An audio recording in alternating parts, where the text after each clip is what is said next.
If I may have your attention, please.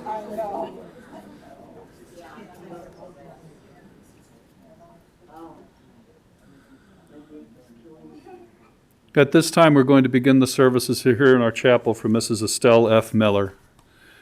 As we begin the service, I would ask if any of you might have a cell phone or any other noise-making device, please turn it off at this time. Officiating the service here today is Rabbi Rob Jury, and the rabbi will begin the service assisting the family in the ancient tradition of Kriya. If I could ask the two daughters to please stand together at this time.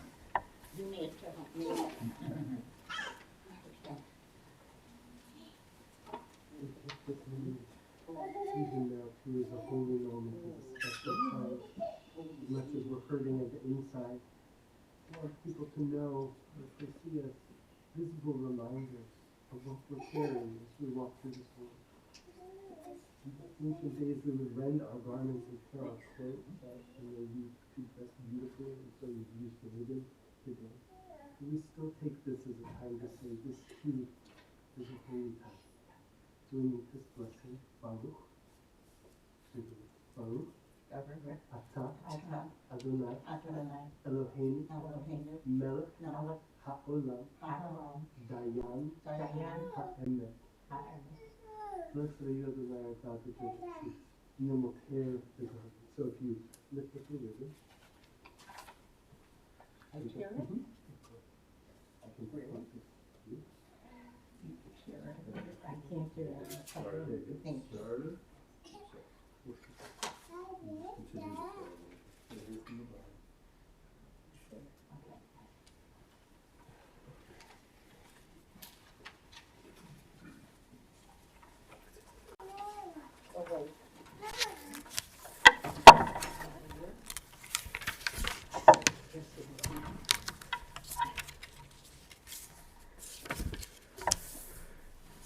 Shiviti Adonai lenegdi tamid ki mimini balemot lachen smach libi v'yagel kvodi af besari yishkol lavetoch ki lo tazov nafshi lishol לא תיתן חסידך לראות שחר, תודיעני אורח חיים סוף השמחות את פניך, נימות במנחה נצור. I've set the eternal always before me. God is at my side, and I shall not be moved. Therefore my heart exults, for my soul rejoices, my being is eternally secure.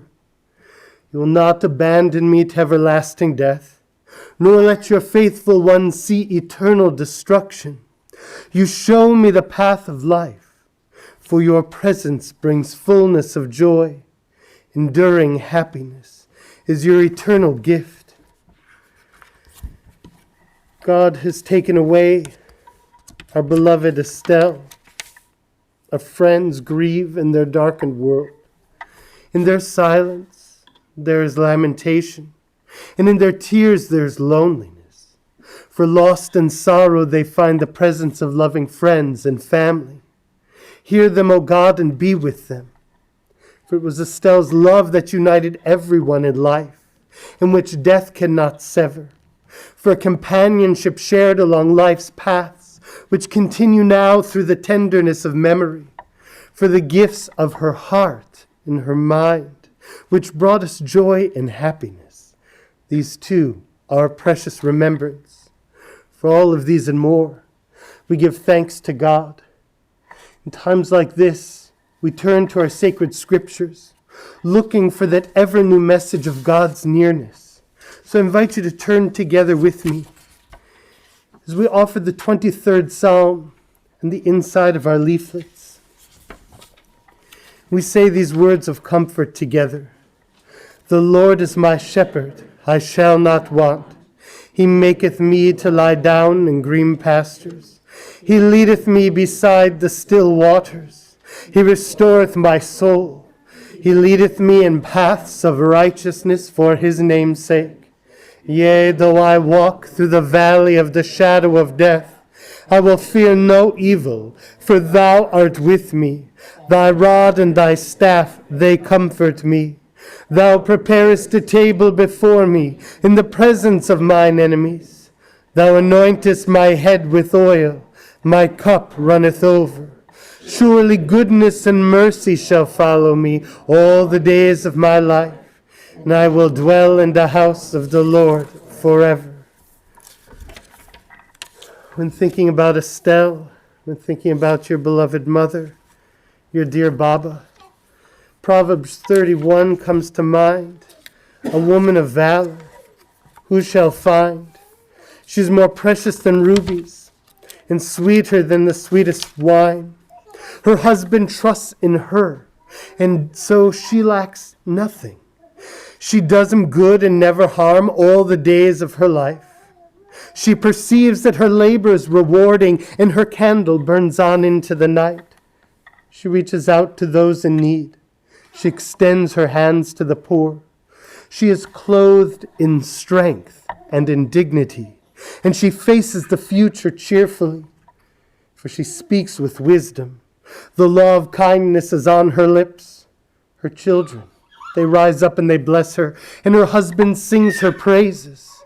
For many daughters have done valiantly, but you excel them all. In our loss and in our grief, we cry out as did Job, who said, Adonai natan, v'Adonai lakach, yihishen ma'Adonai mevorach. The Lord has given, the Lord has taken away. As an ancient people of faith, we gather together to say, Blessed be the name of God. Together we say, Amen, Amen. We turn our hearts and our intentions to some of our dearest memories of Estelle. As we take a moment for silent prayer and personal meditation, thinking about our precious time with her over the years.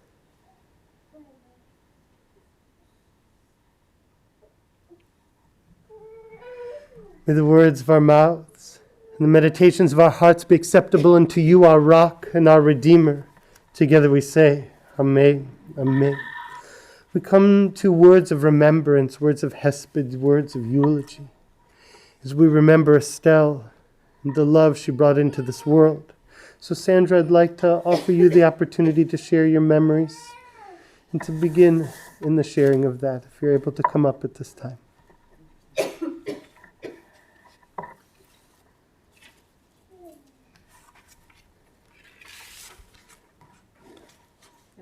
Mm-hmm.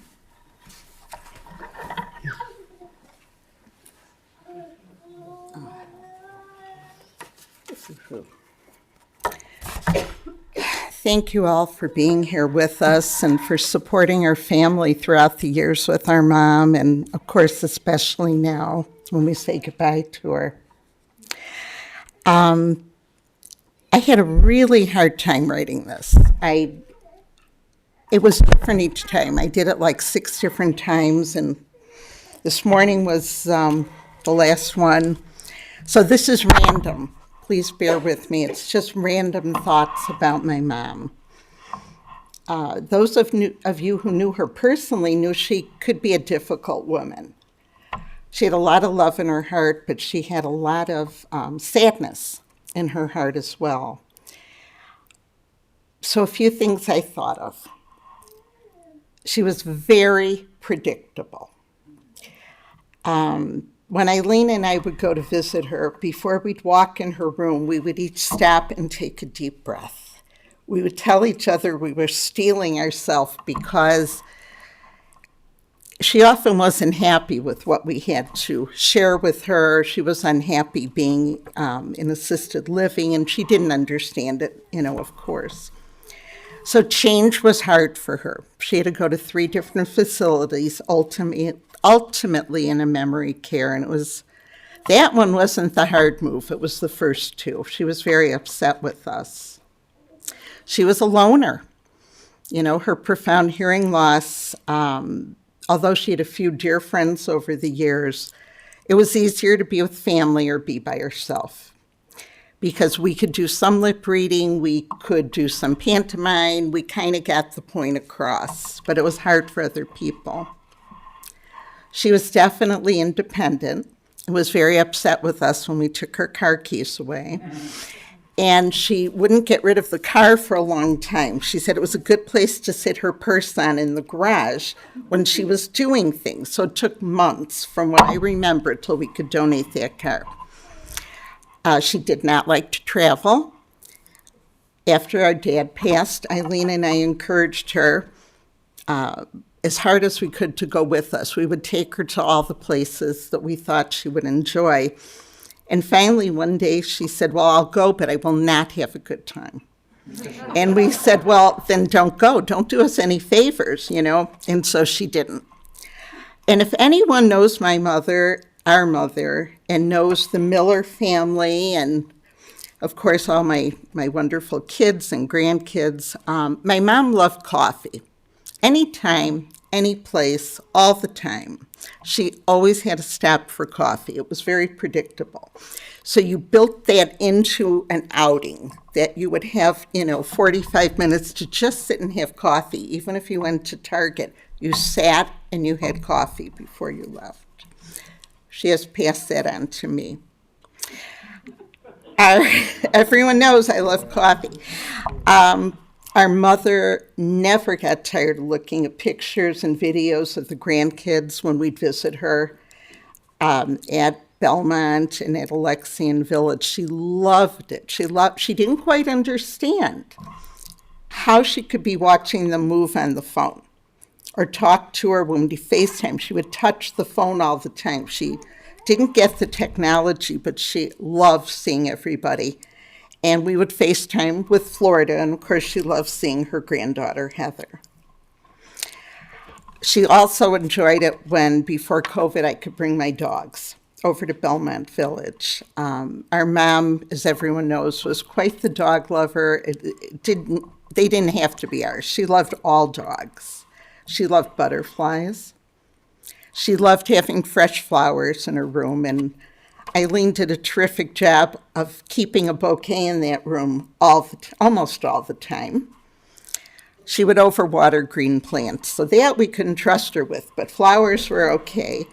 And she loved to hang sparkly things in the window. She liked pieces of little stained glass and little solar creatures that we could put on the window. She really liked that.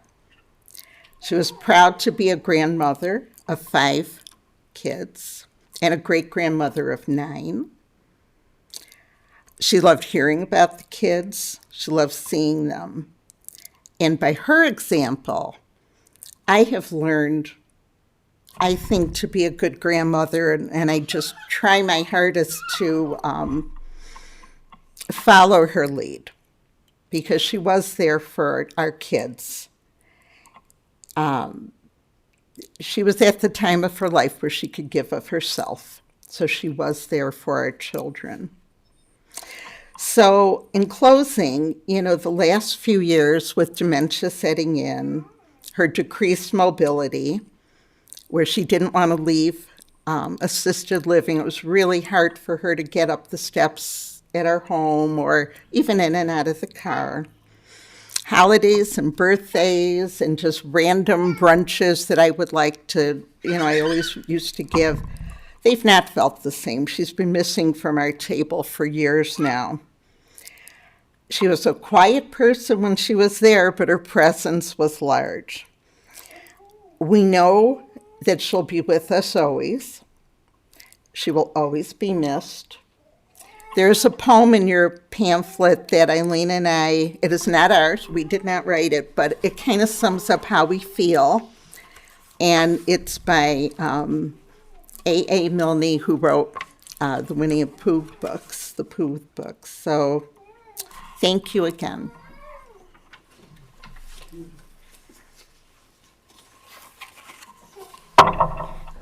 Beautiful words of remembrance. Thank you. It's my honor at this time to invite up Eric to speak on behalf of the grandchildren.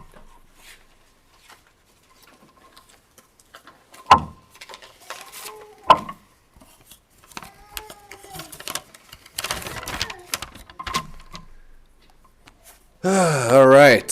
Hello, everybody. Estelle was a great grandma to me, but not my great grandma. But a great grandma to all of us, and an actual great grandma to Shoshi, Hannah, Asher, Fievel, Zusha, Ella, Huva, Ara, and Henry. And of course, Ruby, Hunter, Spud, Shelly, Taffy, Tara, Lily, and the birds. Yeah. 96 years, or 95, whatever the records say. We don't know for sure. 96 years. Throughout the last 10 years, various people in my life asked how Baba was doing, and I would always say she's hating getting old, but otherwise doing pretty okay, all things considered. You know what they always respond with? God bless her. You know, the woman had no shortage of challenges, of real challenges to adapt to or overcome. And looking back at it, from my perspective, she put out a pretty impressive effort since I've known her, at least. Growing up, she would stop by the house 3 to 5 days per week after school. It was pretty easy for her. I mean, she only lived a mile away. I vividly remember countless times her purple Toyota Camry pulling up and parking on the curb, her walking through the front door. The dogs would sprint up to her to greet her. Baba would reach deep in her purse, pull out her dog treat bag, and give each dog a treat. Ironically, I was conditioned just like a dog to sprint up to her and greet her and also get a treat. So, shout out to Pavlov there. So, always pleasant when she stopped by. That's what I think the grandkids and I will remember her by. That was our relationship, pleasant interactions, very sweet, loving woman. Over the last couple of years, whenever we would, as a family, go visit her at Belmont and the grandkids were there, you could sense that whenever we said our goodbyes, she really did treasure every hug and kiss. You could see her taking it in all over her face. She closed her eyes whenever she was hugging, Asher or Hannah or Shoshi or anyone younger, and looked like she never wanted to let go. She was kind of just taking in the moments. And, I think she really treasured that stuff.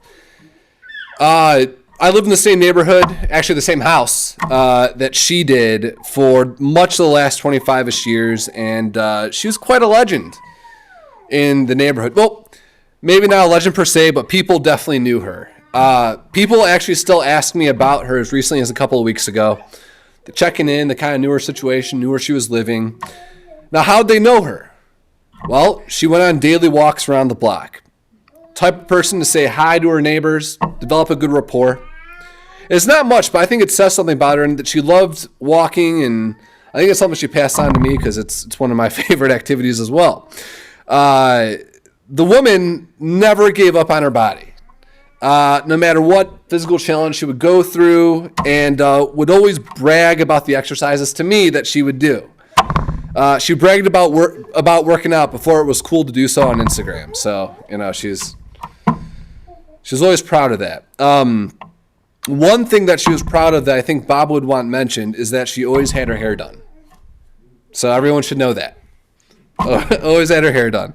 I was asking my wife Erica about what her memories were of Baba last night, and my wife, she's post heart transplant. She'd always see Baba, and Baba go like, "She looks so good. She looks so good." Just that kind of pleasant interaction and wanting the best for everybody.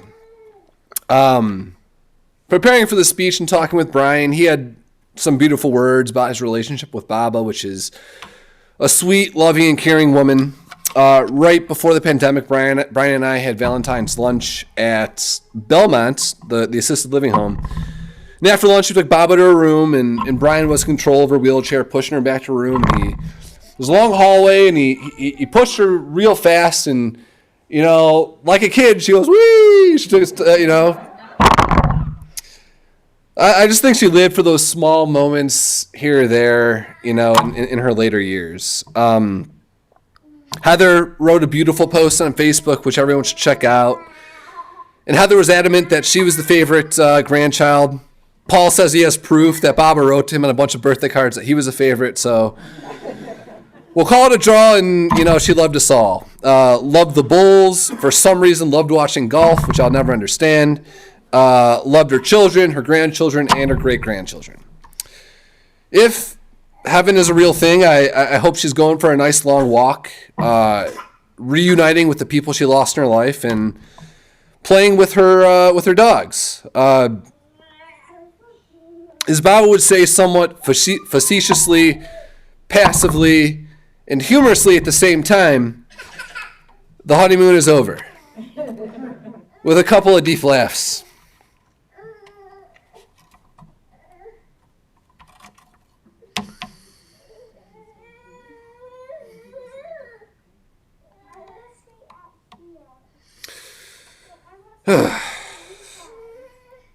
96 years. God bless her.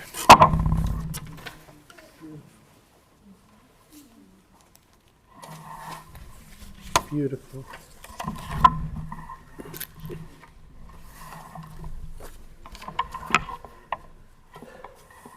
These were beautiful memories. Thank you. Today we mourn the loss and celebrate the love of a mother, a baba, a great-grandmother, as we celebrate the love in the life of Estelle. Estelle was born at home in Chicago. She started out on the south side and quickly made her way to the great west side. After her father died when she was 4, Estelle was raised by her widowed mother.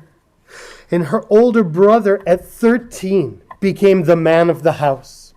She went on to graduate from the fabled Marshall High School and got married before graduation. Now, in those days, if you were married before you were 18, they didn't let a woman return to finish her high school. So after she was married, she would take off her ring and go back to school and just pretend they were still courting.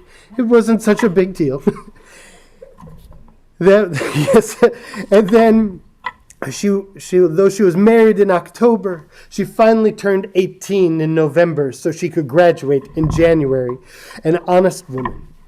She met the love of her life, her Harold, on a blind date. They were set up by family, and they went on their very first date, and they walked for hours together. It was an incredibly long date, and the rest, they say, is history.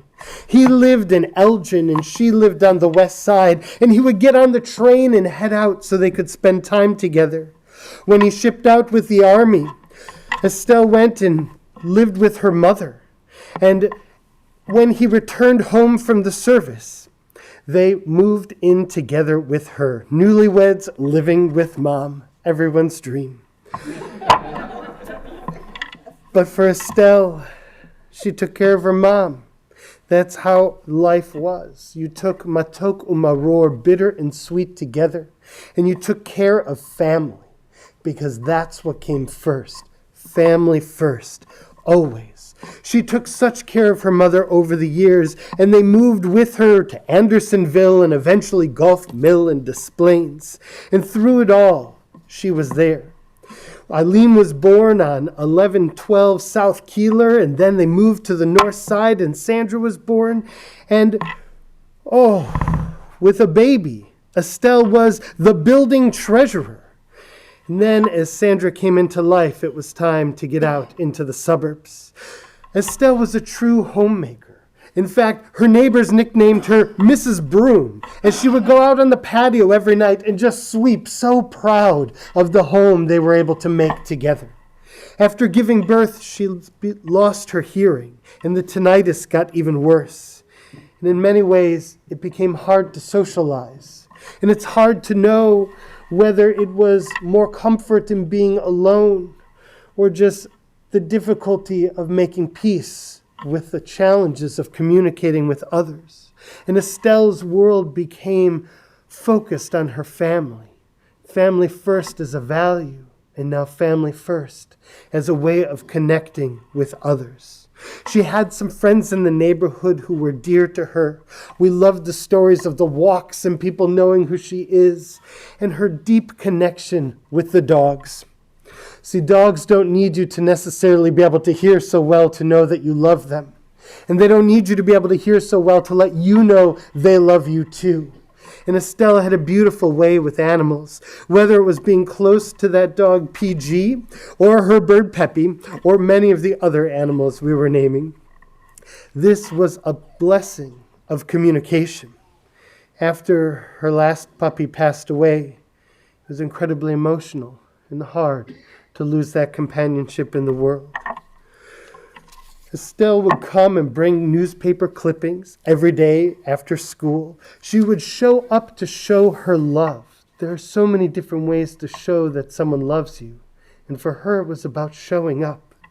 She liked watching the sports, even your golf, and maybe even enjoyed cooking a bit, those white meringue cookies or the cornbread, delicious to feed her family. Ephraim remembers, though, those Friday dinners when they were first married, spending Shabbat together. It was nice at the end of the week to know, hey, we don't have to cook. Mom's cooking. And they would go over and have a wonderful meal and watch Dallas. Paul remembers a lot of fun memories, how encouraging Baba was. She would repeat herself, and that was okay because she just was always emphasizing her love, how much she loved Grandpa Harold. It was nice to know and enjoy and reminisce. And the love, which is what Estelle would remember always.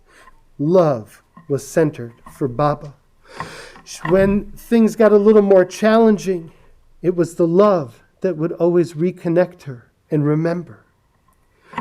We know that before the pandemic, the visits you would have with Baba, the weeing down the hall, we can visit it to see it together, or the time that Mark saw before the pandemic that Baba had some adult ways of going when he caught her smoking a cigarette on the patio and had no idea, like, wait, this is Baba? How do you know? But these were the ways that we turn from children to adults, and we begin to understand that people in our lives sometimes have hard lives and make the most out of that hardship. Heather's memories, well, centered on being the favorite. Well, I know you got a letter saying otherwise. When Heather went to college, Baba wrote her cards once or twice a month, and Heather would write back, and they would send little packages back and forth, letting you know they were thinking of one another. It was her letters saying, I love you, I miss you, I can't wait to see you. That got so many through the night. When Heather graduated, she even came to Denver to watch the graduation. She went and she saw the candy being made at Hammond's, and she even posed for pictures with big buffaloes. I mean, for a woman who doesn't travel and doesn't want to leave, Heather, she would see the world just to be with you and to have those special moments. And then write a card to Paul saying, but you're my favorite too.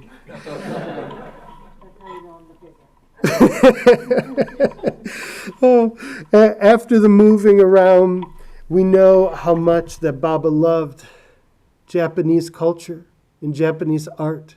And hearing your stories of your visits to Japan and being able to live vicariously through those stories meant the world to her. She loved that you were willing to share your experiences.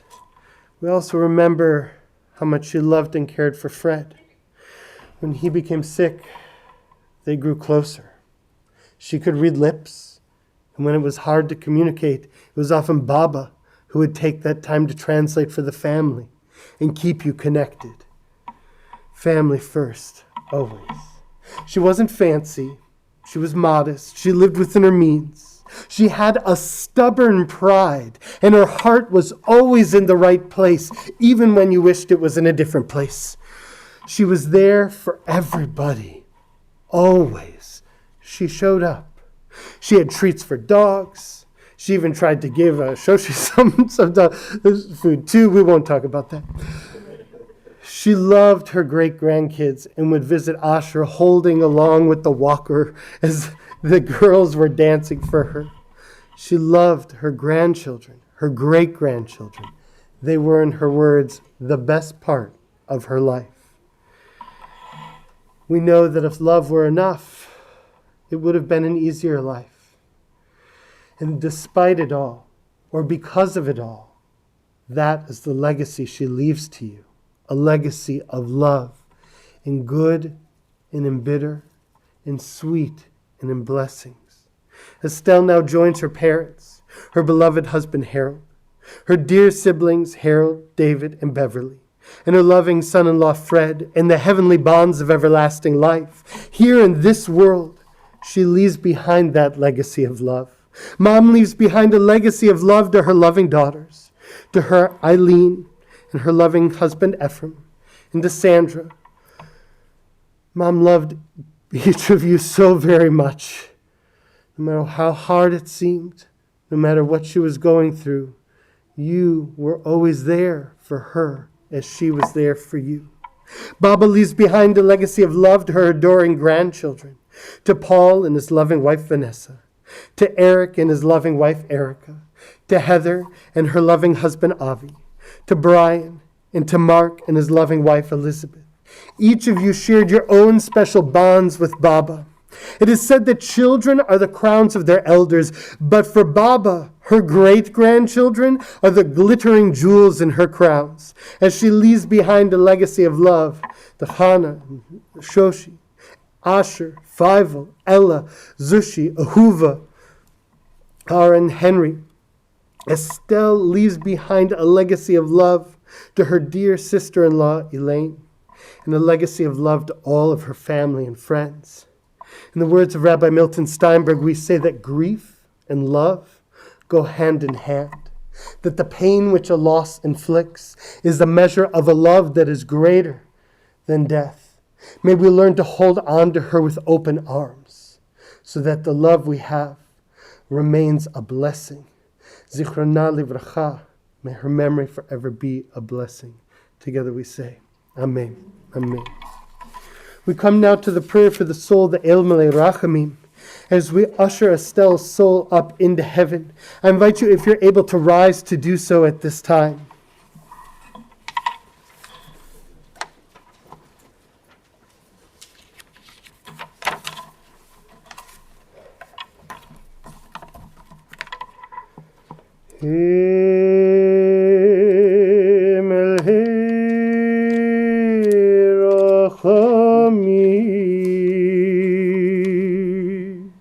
שוכן במרומים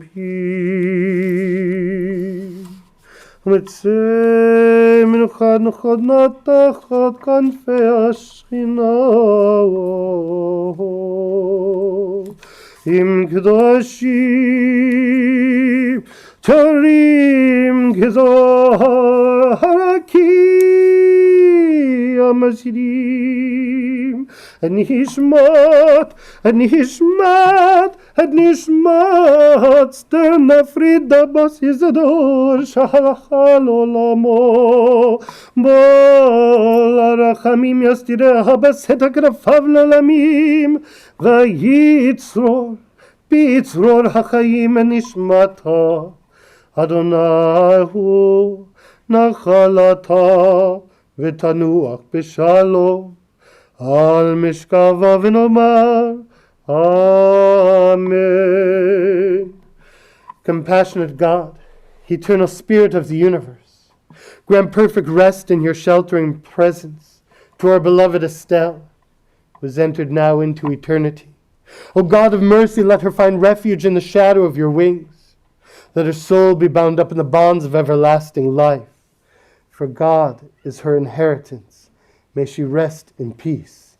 Together we say, Amen. Please be seated.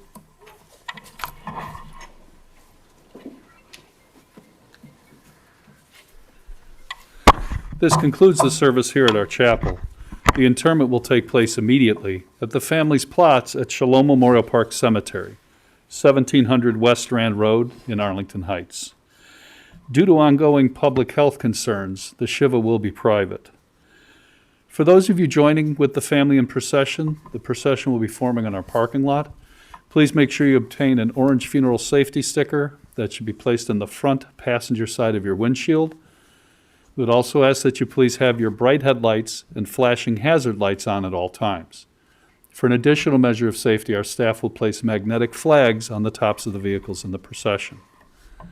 As we drive in procession today, please drive as close as safety permits to the vehicle in front of you at all times. We want to avoid having any large spaces or large gaps in the procession, particularly as we pass through the intersections. For those in attendance, I want to make sure you're aware, the family has asked that memorial contribution in Mrs. Miller's name be made to Paws. Pets are worth saving. That information's on the funeral service folder. For those of you that are watching online, that information's available on the website you are currently on. One final note, as guests and family members depart, we do have gummy bears that are available to be distributed as you depart. We'd ask that you please take one of the packets the family prepared for the guests. The following individuals, family members, have been selected as pallbearers: Brian, Ephraim, Paul, Eric, Fievel, Hannah, and Mark. At this time, I would ask everyone to please rise as the deceased and her family and rabbi are escorted from the chapel, and I would ask the pallbearers to please step forward. Okay. Pallbearers, you're going to be on this side. Pallbearers this way, please. Thank you, boys. Young man.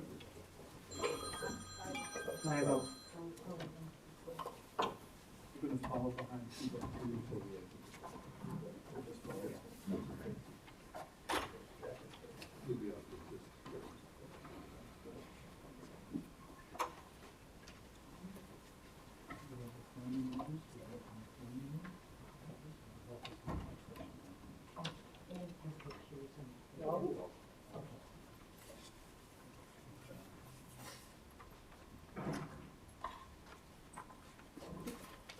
I could ask everyone to please go directly to your cars. The family will not be greeting at the funeral home any longer today. Thank you.